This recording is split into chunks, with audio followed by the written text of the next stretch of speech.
Kanpur cooperative estate के chairman विजय कपूर के नेतृत्व में सैकड़ों उद्यमी और व्यापारी नगर निगम मुख्यालय पहुंचे और महापौर प्रमिला पांडेय को ज्ञापन सौंपा। उन्होंने कहा कि दादा नगर औद्योगिक क्षेत्र लाखों युवाओं को रोजगार देता है और सबसे अधिक हाउस पैक्स समय पर जमा करता है। इसके बावजूद नगर निगम ने वर्ष 2022 से प्रभावी भारी भवन कर वृद्धि लागू कर दी है। यह उद्योगों के लिए अन्यायपूर्ण और उत्पीड़नात्मक कदम है, जिससे 80% उद्योग बंद होने की कगार पर पहुंच सकते हैं। विजय कपूर ने गोविंद नगर व्यापारियों की समस्याएं भी उठाईं। उन्होंने कहा कि भगत सिंह मार्ग पर त्योहार के बाद सड़क की अनावश्यक खुदाई से व्यापार चौपट हो जाएगा और सरकार को राजस्व का नुकसान होगा। महापौर ने सभी समस्याओं के 100% समाधान का आश्वासन दिया। नंबर 1 गोविंद नगर के व्यापारियों की तरफ से आए हैं। गोविंद नगर के व्यापारी इस समय बड़ी कठिनाई के दौर से गुजर रहे हैं और हमारे माननीय प्रधानमंत्री जी ने जीएसटी कम किया है, तो उसका हम लोग बड़ा बड़ा स्वागत करते हैं। तो सबको उम्मीद लगी कि अब हम लोगों का काम चलेगा, लेकिन एक पहाड़ हम लोगों पर और आ गया है। गोविंद नगर में किसी भी खुदाई की पाइपलाइन की जरूरत नहीं है। वहां इतनी बरसात के बाद भी पानी नहीं रुकता, क्योंकि वहां पे अजय भाई ने वहां पे पाइपलाइन डाली हुई थी।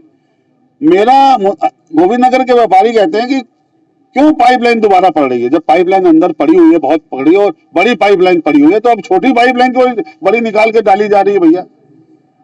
तो सबसे पहले ये पाइपलाइन रोकी जाए गोविंद नगर के व्यापारियों पे, जिससे गोविंद नगर का व्यापारी बच जाए। अगर गोविंद नगर में ये खुदाई हो गई तो गोविंद नगर का व्यापारी भी मर जाएगा और यहाँ का व्यापार भी खत्म हो जाएगा। और अगर गोविंद नगर का व्यापार खत्म हो गया तो व्यापारियों के परिवार जो है और जो कर्मचारी लोग हैं सब भूखे मर जाएंगे।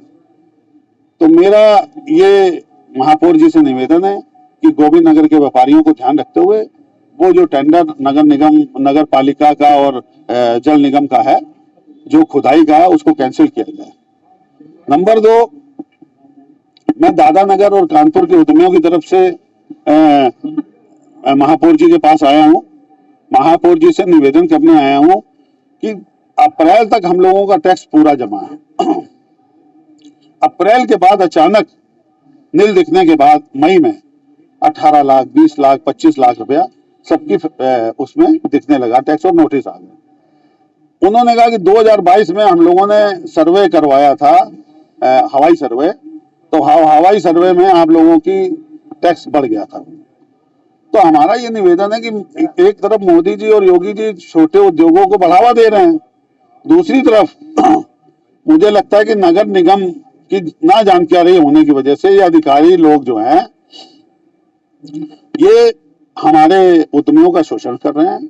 मुझे लगता है कि 50% इससे व्यापारी प्रभावित हो चुका है और ज्यादा बड़ी बात नहीं है। अगर ये टैक्स वगैरह लग गए हम लोगों को, हाउस टैक्स और वाटर टैक्स पुराने रेट पे 2022 से, तो 80% व्यापार कानपुर के उद्यमियों का बंद हो जाएगा और आधे से ज्यादा फैक्ट्रियां बंद हो जाएंगी और डिफाल्टर हो जाएंगे और सरकार का ही नुकसान होगा। सरकार का लोन और जो सरकार को टैक्स मिलता है और सब जगह से, वो सब मिलना बंद हो जाएगा। नगर से महामंत्री बलवीर सिंह छाबड़ा बोल रहा हूँ। हमारी मार्केट में सीवर की समस्या से जो है सीवर लाइन तोड़ी जानी है, डाली जानी है, उसके विरोध में हम लोग यहाँ पर इकट्ठे हुए हैं, जो कि नहीं पड़नी चाहिए। ऑलरेडी वहाँ पर एक नई लाइन पड़ चुकी है, पहले की पड़ी हुई है, नाला भी बंद पड़ा हुआ है, उसे चालू करवाया जाए। और सभी दुकानदार भाई, किराएदार, वहाँ के वर्कर सभी परेशान हैं, सबकी रोजी रोटी का सवाल है, इसलिए वहाँ पर लाइन नहीं पड़नी चाहिए। हमारी ये, हाँ जी, कम से कम 600-700 दुकानें वहाँ पर।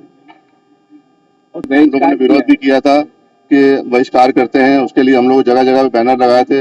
योगी जी, मोदी जी को आह्वान किया था कि इस पे जो है विचार करें, इस पे हम लोगों को राहत दें, और हमें उम्मीद है कि हमको इसकी राहत मिलेगी। भेजा है, जाकि पुराना टैक्स न लगा के नए टैक्स के हिसाब से उन्हें भेजा जाए तो वो ज्यादा ठीक रहेगा।